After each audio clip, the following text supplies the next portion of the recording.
વલસાડ તાલુકાની પારનેરા બેઠક પર અપક્ષના ઉમેદવારના પતિ એ ભાજપ માટે શું કહ્યું? જુઓ વિડિયો. વલસાડમાં સ્થાનિક સ્વરાજની ચૂંટણીમાં વલસાડ તાલુકા પંચાયતની પારનેરા બેઠક પર ભાજપને હરાવીને અપક્ષના મહિલા ઉમેદવારે બાજી મારી છે, જેને લઈને ચિત્ર આખું ઊંધું પડી ગયું છે.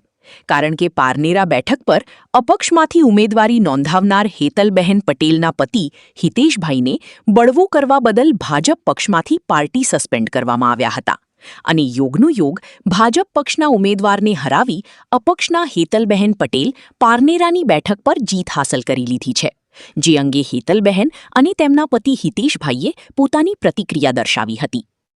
અને પ્રજાને શું કહેશો?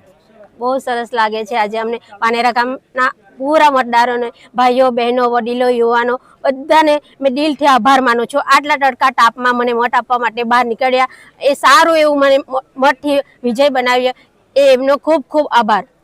ખાસ કરીને જે રીતે ભાજપના ઘરમાં તમે એક રીતે ગાબડું પાડ્યો છે, કારણ કે જે રીતે ભાજપનો ગઢ ગણાતો હતો તેમાં અપક્ષ ઉમેદવાર જીત્યા છે, શું કહેશો? નહીં, પાર્ટીના સાથે મારે એવું કંઈ નહીં. એકચ્યુઅલી અમારે પહેલાં તો જય માતાજી, સૌને થેન્ક યુ સો મચ, આખા પાનેરા ગામવાસીઓને કે જેમણે બહુ જ મોટીથી સારા એવા વોટ કરીને અમને જીતાડ્યા. અને બીજું મારે કહેવાનું એ છે કે આટલો મોટો સપોર્ટ આપવા બદલ અમે ને અમારું પૂરું ક્રેનના પરિવાર તમારો દિલથી આભાર વ્યક્ત કરીએ છીએ. Thank you so much.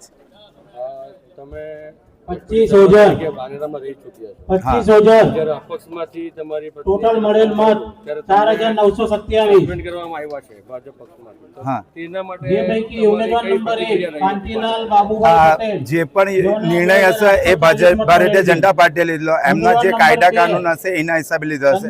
It's okay, પણ મેં કોઈ 27 મત મળેલ છે. ઉમેદવારી નથી નોંધાવી, મારી વાઈફે નોંધાવી હતી, તો મેં તો ડેફિનેટલી મારી વાઈફને સપોર્ટ કરવાનો એ બેઝ પર એમણે મને સસ્પેન્ડ કર્યો. પણ ઓકે, આપણે એના માટે કઈ વધુ નથી, પણ મારે તો ખાલી એટલું જ હતું કે મને પૂરા ગામે ભાજપના અગેનમાં ને ગઈને નહીં, પણ એક વ્યક્તિ જે કામ કરે છે ગામમાં, જે ગામનું સારું વિચારે છે, એ વ્યક્તિને મત આપીને પૂરા ગામે અમને વિજય બનાવ્યો, એ માટે દિલથી બધાનો આભાર. ભાજપ તમને પાછા બોલાવશે?